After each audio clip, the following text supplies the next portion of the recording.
Welcome to today's news discussion. I'm Sarah. And I'm Sean. We'll be covering several major stories from around the world. Let's start with a tragic incident in Thailand where an 11-year-old boy crashed a pickup truck into a group of monks on a pilgrimage, killing 8. That's shocking. What were the details surrounding this accident? According to the reports, the group of 35 monks was walking on a pilgrimage in northeastern Thailand when the boy veered off the road in his parents' pickup truck and hit them. 5 monks died at the scene, and 3 others died later at the hospital. How did an 11-year-old boy end up driving the pickup truck? Was there any investigation into how he got behind the wheel? The articles mention that police are investigating how the boy got behind the wheel. The incident has raised concerns about child safety and access to vehicles. That's a good point. It's not just about the accident itself, but also about preventing such incidents in the future. Were there any other injuries reported besides the fatalities? Yes, 14 other monks were injured in the crash.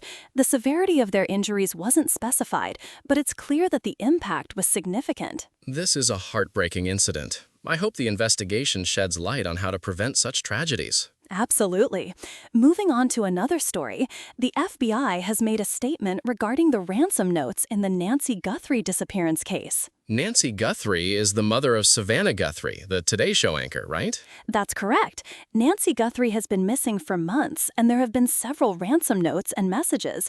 The FBI has discounted some of these as extortion attempts, but they're still investigating others as potentially legitimate. So there's been a mix of real and fake ransom demands? How is the FBI handling this? The FBI is carefully examining each note and message to determine its authenticity. They've reportedly identified at least 3 ransom notes as fake. That must be very challenging for the family, dealing with both the uncertainty of Nancy's situation and the flood of potentially fake demands. Yes, it's a very difficult situation. The family is likely under a lot of stress, not knowing what to believe or who to trust. Have there been any updates on the investigation into Nancy Guthrie's actual disappearance? The articles don't provide much detail on that front. The focus seems to be on verifying the ransom notes and determining their legitimacy. Okay, let's move on to another story. There's been a tragic case in Ontario, Canada, where an 11-year-old boy died of rabies after encountering a bat. Yes, the boy woke up to find a bat on his face. Despite not having any visible bite marks, he later died of rabies. This case highlights the risks associated with bat encounters. That's a chilling story. What were the circumstances surrounding his diagnosis and treatment? According to the reports, the boy's initial symptoms were misdiagnosed, which delayed his treatment. This was the first reported human rabies case in Ontario since 1967. So the delay in diagnosis was critical. What can be learned from this incident? The importance of immediate medical attention if someone is exposed to a bat, even if there's no visible bite mark. The risk of rabies is significant, and prompt action can be life-saving. That's a crucial point. Raising awareness about the risks of bat exposure could help prevent similar tragedies. Absolutely.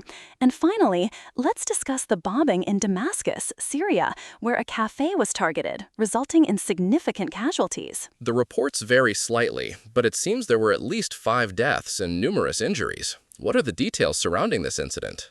The bombing occurred near the main courthouse complex in central Damascus. The Syrian state media reported that an explosive device planted inside the crowded cafe caused the blast. Have there been any claims of responsibility for this attack? Not according to the articles. The incident seems to be under investigation, but no group has claimed responsibility. Attacks like this in public spaces are particularly devastating due to the high potential for civilian casualties. Yes, and they often create a climate of fear and uncertainty.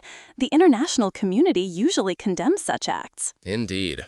As we wrap up today's discussion, it's clear that these stories cover a wide range of tragic events and challenging situations around the world. That's right. From accidents and disappearances to health risks and violent attacks, there's a lot to be aware of and to discuss. Well, that's all for today's episode. Thank you for listening. Goodbye and see you later.